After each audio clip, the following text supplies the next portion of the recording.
The 1986 court case of Bethel School District versus Fraser by Wade Boker and Daniel Rafferty. So let's start off by talking about the history of this case. What are the things that led to the case being adjudicated? That's how I think you say that. Pronounce it. I know what it means. Alright, so let's talk about the case. Let's do a quick summary here. So there's a boy named Matthew Fraser. Right? He was a student at Bethel High School. He was running for student class president, or he already was president, or sorry, he was running for class president, and he was giving a speech as to why people should nominate his running mate. So on April 26, 1983, he made a speech to about 600 of his high school classmates, nominating another student for a position in student government as his running mate. Fraser referred to his candidate in terms of an elaborate, graphic, and explicit sexual metaphor. If you read his speech, you can click on this link, and his speech is full of innuendos. Like, he there's nobody who's a harder worker. He'll penetrate the competition. He'll take it to the climax for his people who vote for him. Things like that. The whole entire speech is like that. So emphasizing the role of schools and transmitters of culture across generations, the state's legitimate interest in protecting children from objectionable material, and the strictly apolitical nature of Fraser's speech, the Supreme Court overturned the Court of Appeals ruling for the school district. Fraser actually won. So what happened to him, just to give you a little bit of more backstory, is that after this speech, he was suspended from school and taken out of the running for class president. And they actually took the school to local court and won. And then they ended up taking it to the Supreme Court, and that's when that happened. The Supreme Court overturned the Court of Appeals, and they ruled for the school district. So, one of the cases that the Supreme Court looked at that Fraser actually used to try to justify himself was a Supreme Court ruling on a case of Tinker versus Des Moines. Now, Des Moines, Iowa. Now, the Supreme Court was confronted with an issue of planned protest and opposition to the Vietnam conflict. During a period of time in December 1965, a group of adults and children planned to wear black armbands, along with other symbolic acts such as fasting, designed to convey their disapproval of the United States' role in the conflict. So, on December 16th and 17th, 1965, a number of students wore black armbands to school. They were all suspended. And so this is something that Fraser tried to look at as a way to say, hey, look, there's people who, they didn't agree with the government. They were standing up saying things that weren't popular, and the Supreme Court ruled in their favor. Unfortunately, in this situation, the Supreme Court did rule that their clothing was considered speech. All right, that was a form of expression. In a sense, you could almost say freedom of speech is the freedom of expression in a lot of ways. So, in the same sense that the First Amendment protects that right. So the official ruling in this case was that pure speech cannot be prohibited by school authorities unless it materially and substantially interferes with the requirements of appropriate discipline in the operation of the school. And so Fraser tried to appeal to this case to say, like, I did nothing to interfere with the requirements of appropriate discipline and operation. I was not getting in the way of anything that was happening. Students were still free to vote for whoever they wanted to, and so he really didn't feel like he was breaking any rules. He wasn't cussing. He wasn't breaking any explicit school rules, and so he really didn't feel like it was justified for them to take the actions that he did. So anyway, after the whole thing, we know that the Supreme Court ended up upholding or siding with the school, and upholding a school administration's disciplinary actions against a student for making suggestive remarks while supporting a friend's nomination for a student body office. So in that, the school as instruments of the state, may determine that the essential lessons of civil, mature conduct cannot be conveyed in a school that tolerates lewd, indecent, or offensive speech, such as an indulged by this confused boy. And this was one of the sources that we used that was quoting the ruling from that Supreme Court ruling. So they basically took it one step further. You know, they basically said, hey, schools should be allowed to decide what is appropriate in school, because it's something that they have a mandate to make sure that what's going on is appropriate and students are in an environment that's going to help them flourish. So the constitutional rights of students in the public schools are not automatically contextative. I tried to practice this word and it's very hard to say. Context sensitive. Contextative. So basically, that what this is saying is that the students in public schools don't have the same rights as adults. That in a public school you don't have the same constitutional right to freedom of speech. That's what the Supreme Court ruled in this particular instance. And another thing that came out of the case. So these are all quotes from the judges of the case, or they're not necessarily rulings, but these are things that the judges were quoted saying. So surely, it is a highly appropriate function of public school education to prohibit the use of vulgar and offensive terms in public discourse. And this is really interesting. I want to come back to this quote in a little bit, because what is vulgar and offensive? And that really, I think, is what we're dealing with today. In the Fraser case, the Supreme Court balanced the freedom to speak against society's countervailing interests in teaching students the boundaries of socially acceptable behavior. This is saying that, hey, there's a difference between being free to speak whatever you want and just behaving yourself. And you can share the ideas and the thoughts that you want and not be limited to, or constrained from expressing those, but you have to do it in a way that is socially acceptable. That's what they're saying here. But again, how far does that go? And we're going to talk about that again in a minute once we get into the details of this. So, the decision to limit what students can say in a school setting, it seemingly limited the students' freedom of speech in public schools. Okay, that seems to be what happened here. And who's to say that's right or wrong, or whether it's constitutional or not? I don't know if we really have that context to know whether or not the founding fathers intended even students in schools to have the same rights as their parents. Tracy Morgan, a popular actor, said this. He said, "We have freedom of speech, but you gotta watch what you say." Right? You gotta watch what you say. Just because you can say whatever you want doesn't mean you can't watch what you say. And he's a comedian too. Comedians are known for being the kind of people who get in trouble sometimes for saying what they want. Because yes, they're free to say whatever they want, but the public is free to not like it. All right. So what are some of the effects? The effects on educators, families, and students of this court decision. All right. Here's a video. I don't think that the audio will be recorded, so I will summarize it, but please take some time to watch it. It's an interesting video. Came out between a couple of years ago in Canada at a university that ruled that that the teachers had to refer to students in by the preferred pronoun, as in he, she, they, za, whatever it is nowadays. There's lots of different sexual pronouns that people identify as, and they made a ruling that said that professors and teachers had to call them by what they wanted to be called.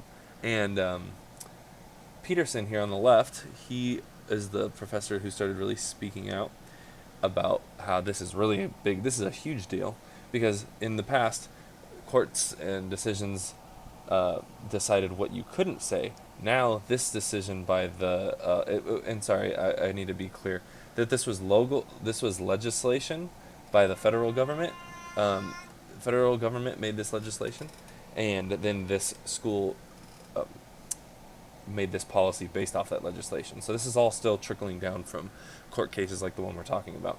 Anyway, Peterson here, he was really upset about this. And so there's a little bit of a dialogue between him and this guy on the right. He's another professor at the university who is transgender and identifies a different gender. And so it's just kind of a little bit of a back and forth between the two of them very soon after this decision came out. But really, the context that how this is relating to us is we can see that the court decision in the Fraser case has continued to create premises for other decisions and other ramifications. And now we're getting all the way to the point where now people are not only saying what you can't, the government is trying to not only tell us what we can or can't, the government is not only trying to tell us what we can't say in school, but what we ought to say in school. And that's a big deal for some people. So, if you looked at the video, there's, I kind of already summarized this already, but the idea is that, educators are limited by the same parameters as the students now. That's kind of what's going on here. That now not only is it the educators that are having to enforce these things on students, but now the educators have the same expectations. And teaching students the appropriate conduct of speech within school walls is now a quintessential part of an educator's role, meaning now that's another part that educators have to make a priority, as opposed to just teaching them math or teaching them English. Nope, you have to also teach them what is appropriate conduct, which, okay, we get that. Students knowing how vital freedom of speech is to our country, but that there are times and places to exercise appropriately. Generally, a school and generally a school has stricter guidelines. So, but the problem is, well, we're not going to get into that yet. But that's basically what's happening. The fact that school has stricter guidelines than most places. Families have to help their students navigate a very thin line of what is considered appropriate in school, especially when those lines limit personal moral convictions. So now there's some expectations that are coming from the school that are different from a family's personal moral standards. And now there's this, okay, how do we deal with that? Now this group, the families, they're affected the least, but still vitally important. They have to keep the schools in check with their disciplinary decisions and not infringe on students' rights. And it's important that families are fighting back. This lands on the family to take legal course when necessary. So families do need to still step up and take legal action to make sure schools don't just run amok and do whatever they want because of rulings like this. Students have to accept that they are under the governing authority of the school administration at the end of the day. They have to submit to the authority as such within the school setting. Students have to therefore take the initiative to create forums and spaces to freely express themselves outside of the supervision of their schools. All right, things like Reddit, Instagram, Facebook, these are all other avenues or other places where they can speak freely, and the schools have really no way to oversee that. So, but the problem with that is that now students are even more incentivized than ever to hide their behavior and ongoings from their parents and the adults in their lives and the people at school, which means they have more opportunities to cultivate very dangerous and harmful hidden subcultures. So there's this catch-22. Yes, schools need to be more strict, but the more strict schools are, the more students are going to rebel and find ways to do it anyway. And it's kind of, it's the never-ending fight between the young generation and the old generation, the rebellion and the what's new and what's old, and how to find a common ground and get along without creating enough division where now students are just doing whatever they want anyway.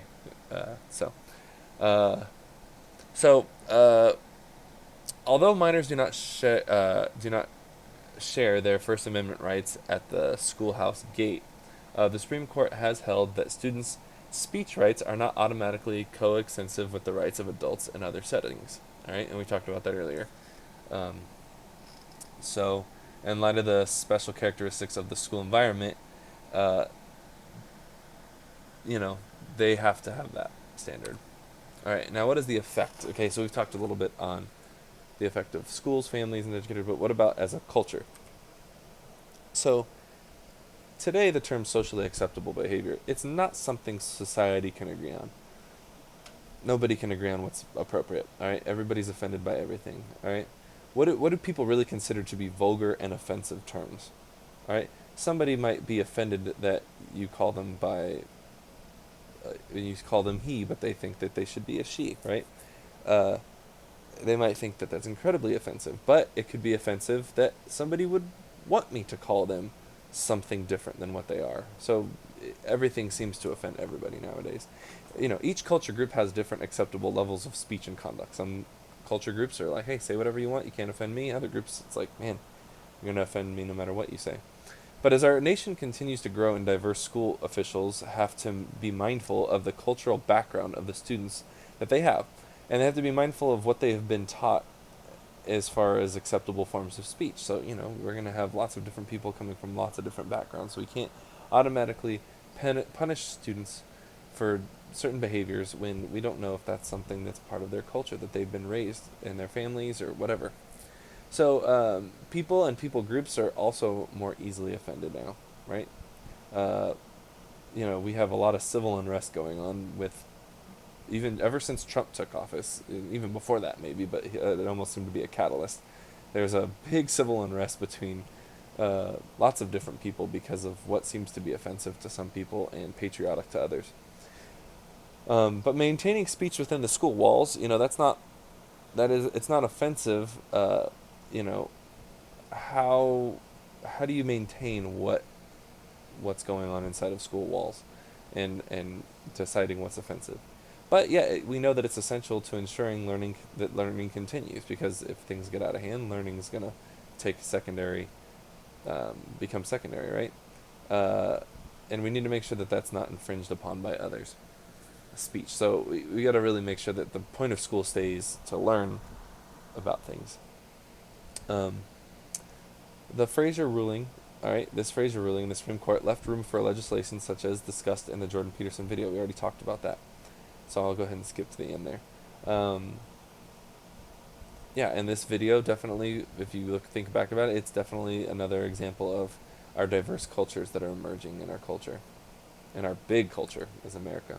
So what are the implications? Here we go. What are the implications? So now, as educators, teaching is not only about creating an environment where students learn subject material, but they also have to learn how to be a citizen, right? Uh, which I think that's kind of always been the case, but in this situation, they're now having to learn how to be a citizen of a much more diverse. How do I say? Like, they have to learn how to get along with authority, right? When the nation continually is changing and evolving, educators have to navigate and prepare students to be respectful citizens while ensuring they develop their knowledge base. So this has always been the case for educators, these two things that I just listed here. They have always had to make sure that they're developing their students' knowledge, but they have to think, okay, the kids have to become reasonable adults, and they have to become functioning members of society. And that has to be a priority for educators as well. Now, for parents, there's no doubt that parents are becoming more involved in their children's educational. It used to be that parents just assumed teachers would do everything on their own. Um, and this is becoming more essential in ensuring that educational instructions and institutions are doing their jobs. Because it can be quick to, if a student isn't causing a lot of waves, that they don't really take mind of all the students, they might be slacking. So parents keep teachers accountable. They keep education institutions accountable. They also ensure that to help ensure that school leaders act fair, just, and are not infringing on their child's rights. Because if the parents aren't speaking up, the kids aren't going to speak up necessarily, especially the young ones. And so parents are definitely vital in this process. Now, servant leaders. As servants leaders, it is impossible to try to lead others in the world's standards and God's standards at the same time. The only way to navigate legislation like this that's come out as a Christian is to submit to God first, and then, as carefully as possible, try and walk the line that man has set. Right? If somewhere along the way we happen to offend man and violate these legislative rulings, well, so be it, right? We don't have to blatantly violate man's laws in order to honor God. No. So we can kind of take the words of Paul and as a servant leader, and that as long as it concerns us, we will be at peace with all men. Right? So if there's anything we can do to be at peace with men, we do it. But if we can't, if it's impossible in order to still honor the Lord, then that's what we got to do. We got to still make sure God's number one.